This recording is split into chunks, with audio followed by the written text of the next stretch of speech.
Assalamu alaikum guys. So today, mashallah, I have Subboor on the channel. We're going to be discussing, Assalamu alaikum, bro. We're going to be discussing a very important topic. Death and materialism. Now, death is one of those things that the materialist, the atheist, the naturalist doesn't really want to think about. They don't like spending too much time on it. It's almost the end for all of their pleasures and all of the things they're working towards. Let's start off.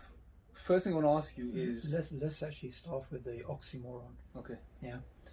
So, we normally think of a particular statement as an oxymoron, right?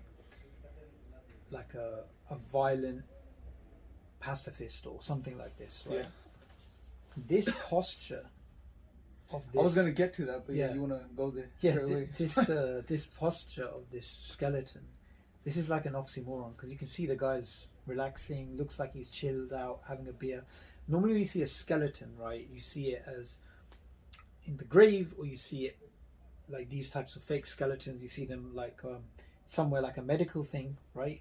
But here, the posture that this person looks like they're relaxing, this reminds me of how this hypothetical person was just relaxing and chilling and pretending as if life is whatever, sitting down being a couch potato, and they die like that. Yeah. Like that's kind of, I sometimes think to myself about, you know, when the Prophet ﷺ, you know, tells us that to remember death often, and how the wise are the ones who think about death and prepare for it. I'm just paraphrasing the narration here. You know, some people literally, because they've been living a certain way, they die, and their last thing that they do when they die is what they do every single day, right? And it's sometimes it's something extremely trivial.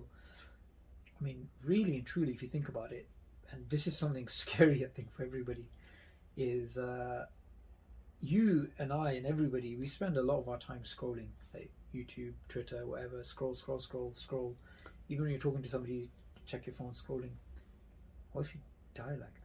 Like you're just checking your phone, scrolling. I remember I spoke to you a little while back on this as well. Scary. You were taking some supplements, remember? And I said, imagine you died because of these supplements. It was a normal supplement, health food supplements, yeah? I mean, that's what you be remembered for. Our great-grandfather died because of taking a overdose. It was more funnier when you know what the supplement was, but we're not going to get into that right now. I'm glad you called it supplement. It was a supplement. It is a supplement. That's a very strange one. That's a very charitable definition. Yeah, no, but what you're saying is really important, bro. Which is because the things we do by habit, daily, right, several times a day, it's likely that death is going to catch you in one of those moments because you're doing those things so repeatedly. Right, you're spending a lot of your time doing certain things.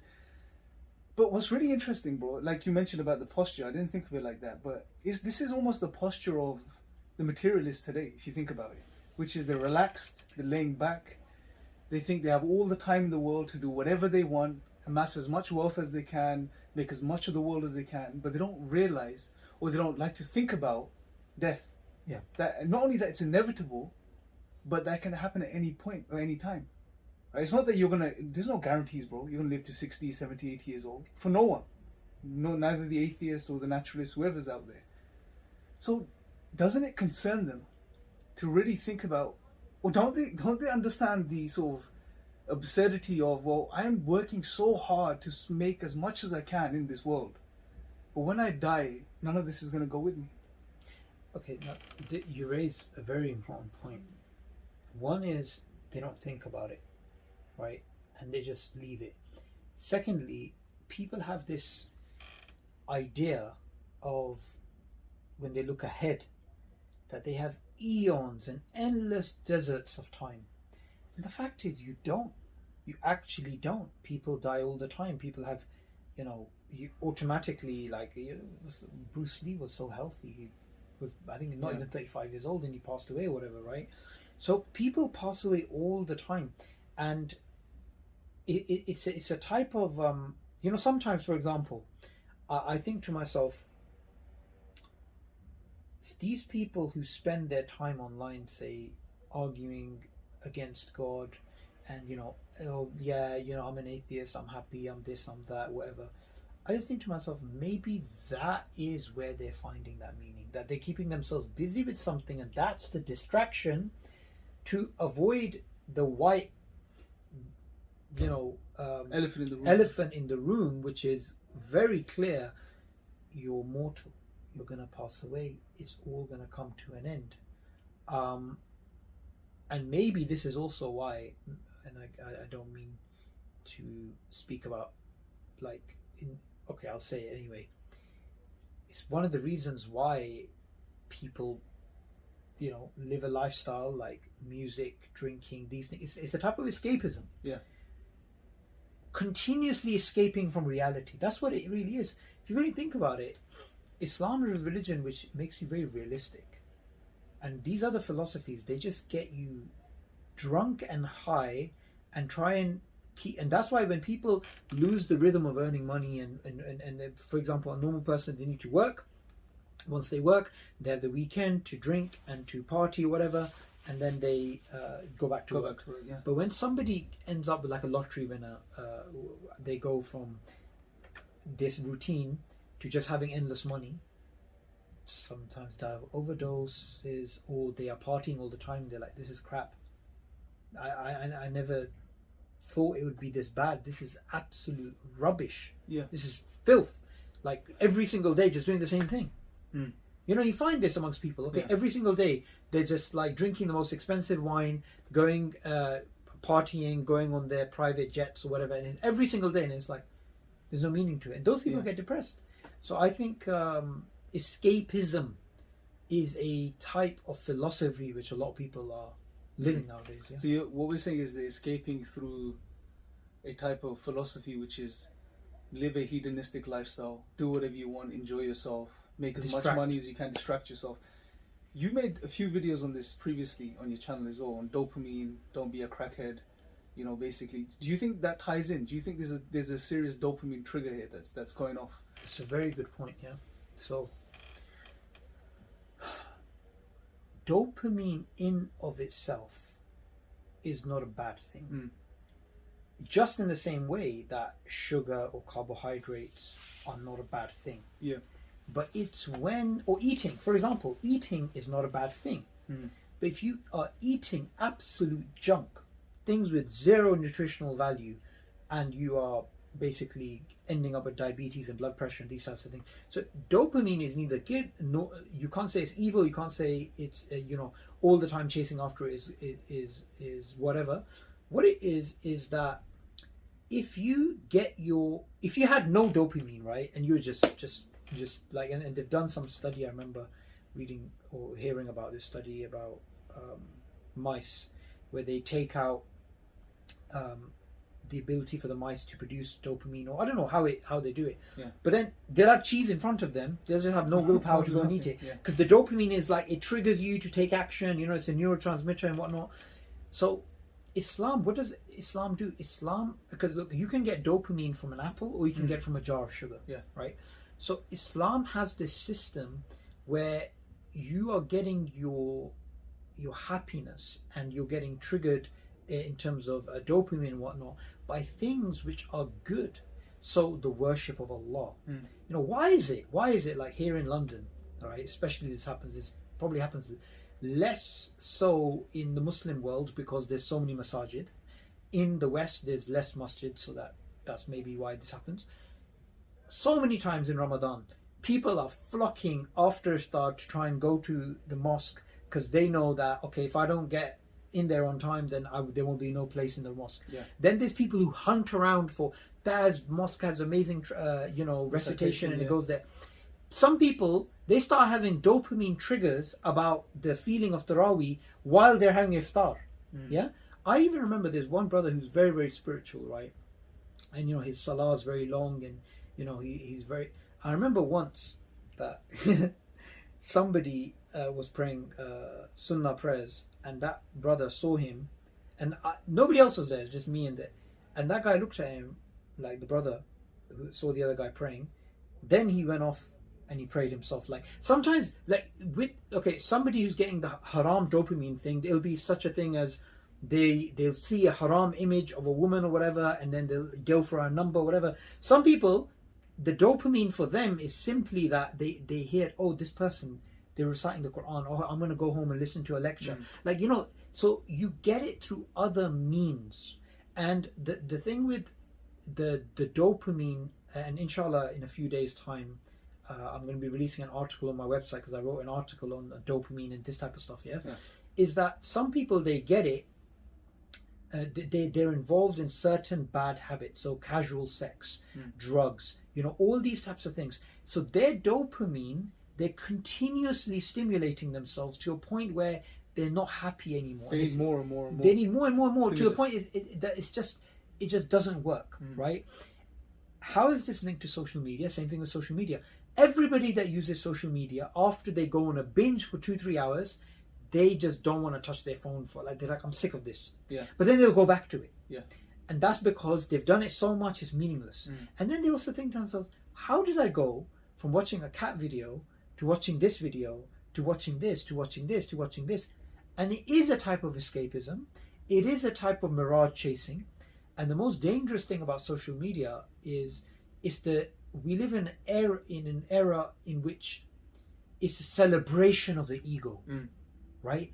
Okay, so I put up a picture of myself like this on Instagram, right? Let me go back and see how many likes I have. In the past, ego was the enemy in Muslim societies and even in non-Muslim societies, especially Christianized societies. You know, humbleness and, you know, not showing off your wealth and, you know, these types of things. Today, I mean, I sometimes think to myself, you know, these poor countries, they have social media. They're watching other people, you know, going to expensive restaurants and this and that, putting up pictures, and they themselves every day are eating corn. Yeah. Like, we're literally making the lives of other people on this planet miserable by flashing our own life. Yeah. And let's be honest, some people are good looking, some people, you know, they're just plain. Yeah. They just, you know, and then you have somebody really tarting themselves up and going on social media, and other people who don't look that good, they're just, you know, it makes them feel bad about themselves. Yeah. And, you know, so it's, like you said, it's linked into that, you know, the whole escapism thing, but also death smashes it. Yeah. Because, you know, what is materialism, right? The book High Price of Materialism by Tim Kaiser, I think his name is, he puts in a really nice category, right? He says materialism is basically love of wealth, love of status, and love of image. 3 things, right? Death smashes it. Where's your wealth going to be? Where's your image going to be? You look like that. And where's your status going to be? Like, you're no longer even standing, you're in the ground. And this is why on social media, instead of saying, oh, you know, social media, you just get off it, which is good, we should get off it. We should put up reminders about death and meaning of life and these things on social media. So when someone's scrolling and they're endlessly scrolling, they get a shock message and it wakes them up. Yeah. And sometimes when I'm on social media, I'm just endlessly scrolling, and then someone puts up a reminder, and that breaks my rhythm. And it's almost like the spell is broken. Yeah. And I wake up. And it is a spell, bro. Because look, the reality is, our friend here, this is what every single person, from a physical point of view, is going to end up. And this is what you're going to look like for the majority of your material existence on this earth, right? You have bones from thousands of years ago of humans, This is what we're going to end up like. And there's no life in this. There's no soul in this. There's no you in this anymore. There's no consciousness in this, right? This is going to be our end. And you're not going to be like this on a sofa chilling, right? You're going to be 6 foot under. Yeah. Yeah. And your exterior, your flesh is going to be eaten by maggots, worms, whatever else that's out there. Now, this is reality, bro. Yeah. Like, put aside everything else. Our dreams, our visions, our goals, our aspirations, material aspirations, what we want to make, what we want to become. This is the end. So this is what you look like for the majority of your existence on the face of this earth. Now, that, bro, no one's going to argue with, right? No atheist on the face of this earth is going to argue with that. Even that being the case, bro, even that being the case, why is it so difficult? And that's why I asked you about the dopamine. What is it? Is it just is it hormones? Is it emotions? Is it chemicals? Even this being the case, why are people so deluded and distracted to the point where they're willing to adopt worldviews such as atheism and deny God just to get that quick thrill, that sort of engagement of the lower self, the ego? The same thing the atheist is seeking for, we are seeking for, which is happiness. They are seeking it through a means of a disobedience of Allah, and we are seeking it through a means of an obedience of Allah. And that brother that I had on my channel a few weeks back, Angel, the Riva brother, right? So, you know, we were talking about this. I had this discussion with him that, you know, he was previously a non-Muslim, and he was, you know, he talks about his life, his very hedonistic life that he had. And we basically were speaking about how one moment of spirituality is worth more than all of that hedonism. Yeah. So, you know, when you're in your spiritually high moments, of course you have the dopamine being released, the happiness, and this. What does Allah say? In the remembrance of Allah, your hearts find peace. Yeah. So these things, we are looking for the same thing they're looking for. We're looking for it in a way that is pleasing to the Creator. They're looking for it in a way which is like a shortcut, which is not a shortcut, it's just a short circuit, because it doesn't lead to happiness. It never doesn't lead to happiness. The more, look, you know, like I remember there's one brother I met in Karachi, Pakistan, and this brother, you know, he was doing athkar that he you know, was learning and stuff. And you know, athkar are very powerful and stuff. Even simple athkar, like you're going up a place, you say Allahu Akbar. You're going down a place, you say Subhanallah. I hope I'm saying that correct. So you know, you have these athkar in Islam, these different types of athkar you do in different scenarios and whatnot, and just generally remembering Allah. And you know, one of the things that he was talking about is that it was like an addiction for him, right? That it was like, you know, he enjoyed it so much, it was just like a thing. And I understand that. But if you are involved in a hedonistic lifestyle, what happens when the club closes at 2 o'clock in the morning, you're headed off home and with a headache and you know whatnot? Like, all of that is crap. You know, you're smoking drugs, you're doing this, you're doing that, you're constant casual sex, whatever. It's all leading downhill. But Islam, the remembrance of Allah, you just go to higher and higher and higher and higher stations, right? So sometimes the people who convert to Islam, they convert because they've been at those darkest places, right? And they realize there's nothing. It's nothing. Yeah. So to summarize, we're both seeking for the same thing. The difference is we're seeking in a way that pleases Allah. They're seeking in a way that doesn't please Allah. We're getting it, and they don't even get it in the end. And not only in this world, we get it in the hereafter as well. Because that's like, you can say, you know, a Muslim in a way has material goals, but that material isn't of this material world. It's in the hereafter. It's Jannah. Is where you get whatever you want to get, right? But that's what's lasting. Not like this world. The things you chase, they're like an illusion. You don't get your satisfaction from them, and you never really take anything with you when you die. So that at that moment of death, bro, for the atheist and the naturalist, it's game over. Yeah. Right? They've lost, as Allah says in Surah Al-Asr. You know, that by the passage of time, indeed, mankind is an absolute loss. This is evidence. Time is testament to this, bro. Every single atheist that dies, naturalist that dies, materialist that dies, that's it. It's over. Not taking anything with them. Yeah. But for the Muslim, that's where real life starts, right? And the reality starts for them too. But let's hope that they're on the right side of the scale by the time it's the time to die, bro. Well, but what this is going to take is a real realization, isn't it? Yeah, but just before that, I was thinking about something, and this is what really got me, what you said really triggered off some thoughts in my head, right? Yeah.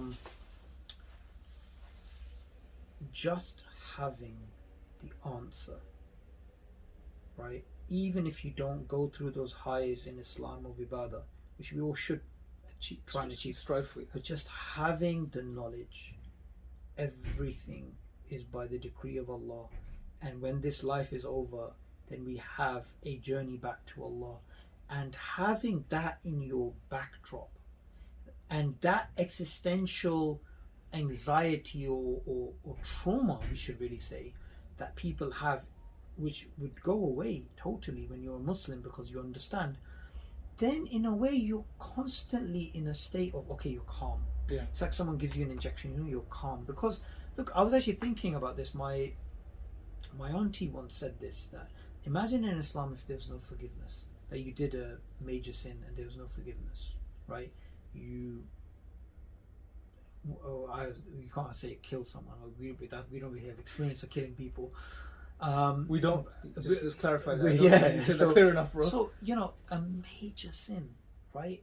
Missing a salah, you know, insulting somebody as honor, or, you know, all these types of, just anything, right? But in Islam, there's a reset, a constant reset. And, you know, if you intend, right, I'm going to fix up my life. Someone could be a criminal all their life, but they're like, I'm going to fix my life, I'm going to do this. They have that pure intention, they'll be rewarded as if it happens, even if they die at that moment. And all of their past sins become good. So in Islam, that mercy and that constant thing, you know, think of someone that you love.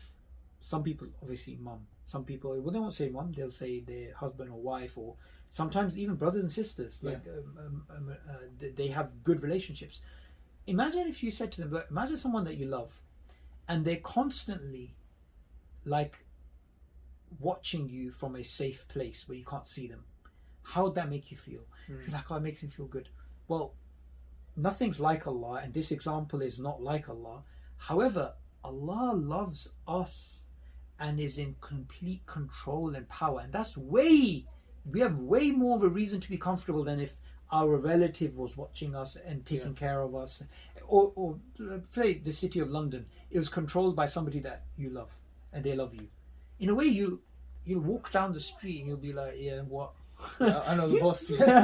Like, you know, like you feel like you own the whole place. You'll feel safe and comfortable, and you know, stuff like this. So, you know, and I think this is super important, because I feel that for non-Muslims as well, when they hear about Islam, okay, Islam rules. What do you have to do?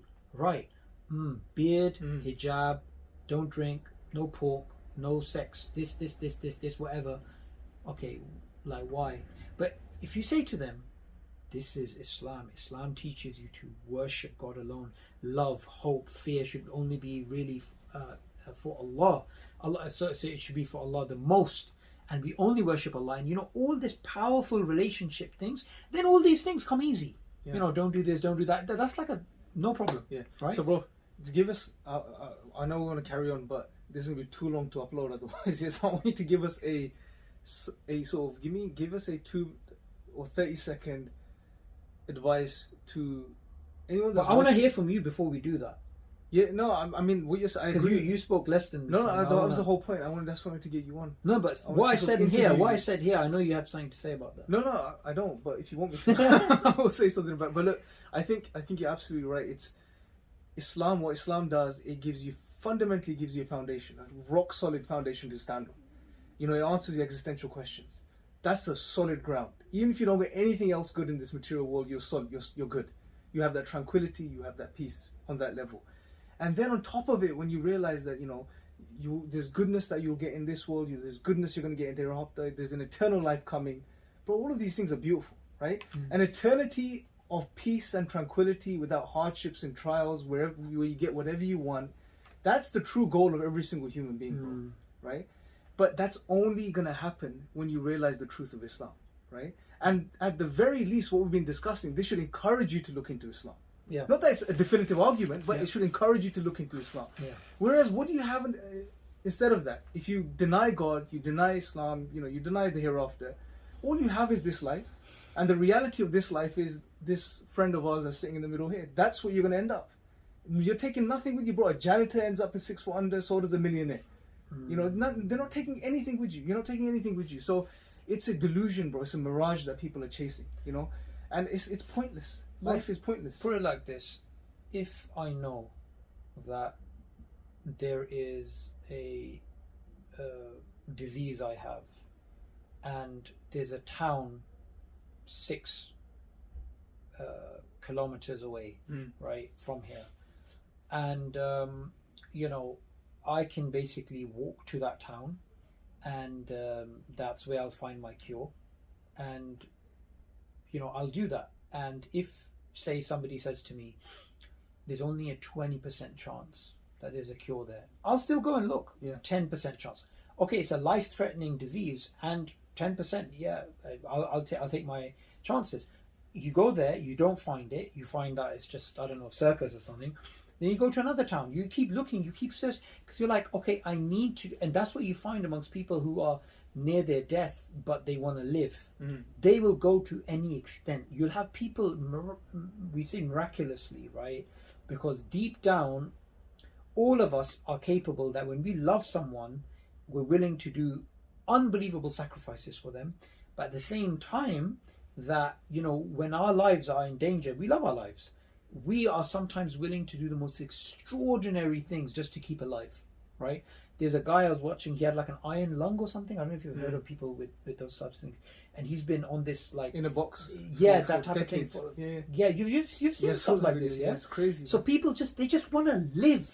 Yeah. So the thing is, if you're somebody who doesn't have that faith, or what we in Islam call Iman, you don't have that, and you know, okay, you want answers to these things, and you're doubtful, maybe it's in Islam, maybe it's in Christianity, maybe it's here, maybe it's there, whatever, would it be rational to say, meh, too much time, takes too long, you know, forget it, I'll just go have a beer or whatever, you know? You'll be like, no, this is important, this is worth me investing my time, energy, passion, motivation to go and find that thing. So, you know, people, when they're lazy with finding the answers to these things, God, show me a sign. Oh, there's no sign. Oh, I don't believe in God. I think to myself, for a degree, you would work your backside off to put food in your stomach, to pay the rent, you do this. When it comes to these important things, then it's like, oh yeah, where's the miracle? Yeah, I don't have a miracle. Yeah, I'm not going to believe. Literally, I think these people are under the delusion of the devil.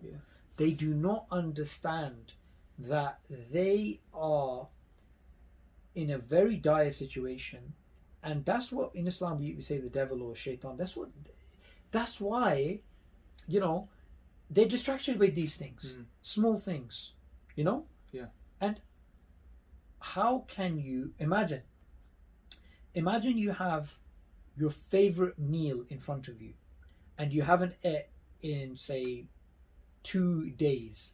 We do OMAD, one meal a day. Imagine, like, literally you haven't ate in 48 hours and you've got that in front of you and you're just about to eat it, but then you realize you are actually on a sinking island, and within 20 minutes that island is going to sink. You're going to enjoy your meal.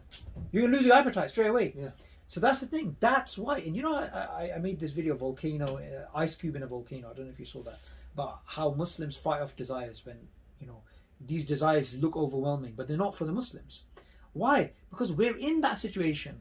We can't go towards the haram because we realize life is so short.